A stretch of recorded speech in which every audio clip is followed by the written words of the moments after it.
ಇವತ್ತು ನಮ್ಮ ಕೋಲಾರದಲ್ಲಿ ಬಿಜೆಪಿ ಪಕ್ಷ ಮತ್ತು ಜೆಡಿಎಸ್ ಪಕ್ಷ ಒಂದಾಗಿ ಈ ಅರಳ್ಳಿ ಸೊಸೈಟಿ ಎಲೆಕ್ಷನ್ ಅನ್ನು ಫೇಸ್ ಮಾಡಿದ್ದೀರಿ.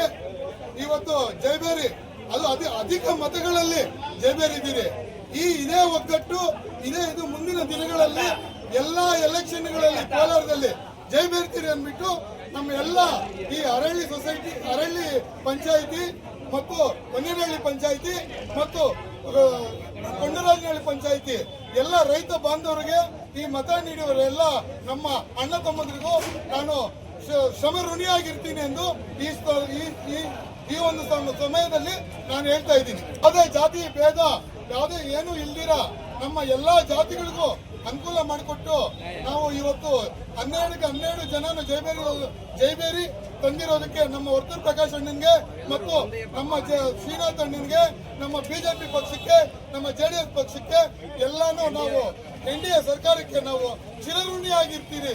ಇನ್ನು ಮುಂದಿನ ದಿನಗಳಲ್ಲಿ ಕಾಂಗ್ರೆಸ್ ಪಕ್ಷ ಈ ಅಲ್ಪಸಂಖ್ಯಾತರನ್ನ ಯೂಸ್ ಮಾಡಿಕೊಂಡು ಮತ ಬ್ಯಾಂಕ್ ಮಾಡಿಕೊಂಡು ಅವ್ರಿಗೆ ಮಾಡ್ತಾ ಇರೋ ದ್ರೋಹಗಳೆಲ್ಲ ಗೊತ್ತಾಗಿ ಇವತ್ತು ಎಲ್ಲ ಅಲ್ಪಸಂಖ್ಯಾತರುಗಳು ನಮ್ಮ ಬಿಜೆಪಿ ಪಕ್ಷಕ್ಕೆ ಮತ್ತು ಜೆಡಿಎಸ್ ಪಕ್ಷಕ್ಕೆ ಬರ್ತಾ ಇದ್ದಾರೆ.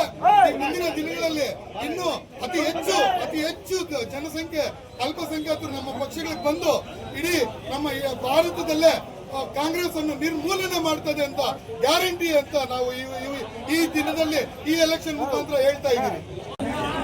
ಈ ದಿನದಲ್ಲಿ ನಮ್ಮ ಸೊಸೈಟಿ 12 ಸ್ಥಾನ ಬರಲು ಮುಖ್ಯವಾದ ಕಾರಣ ಅಂದ್ರೆ ನಮ್ಮ ಕೋಡಿ ರಾಮಚಂದ್ರದ ಮತದಾರರು ಇವತ್ತು ದಿನದಲ್ಲಿ ವರ್ತೂರ್ ಪ್ರಕಾಶ್ ಅಣ್ಣನ್ಗೆ ಏಕಮುಖದಲ್ಲಿ ಒಂದೇ ಒಂದು ದಾರಿಯಲ್ಲಿ ಮತ ನೀಡಿರೋದು ಕಾರಣದಿಂದಲೇ ನಾವು ಇವತ್ತು 12 ಸ್ಥಾನ ಗೆಲ್ಲಲು ಮುಖ್ಯ ಕಾರಣ ಆಗಿದೆ.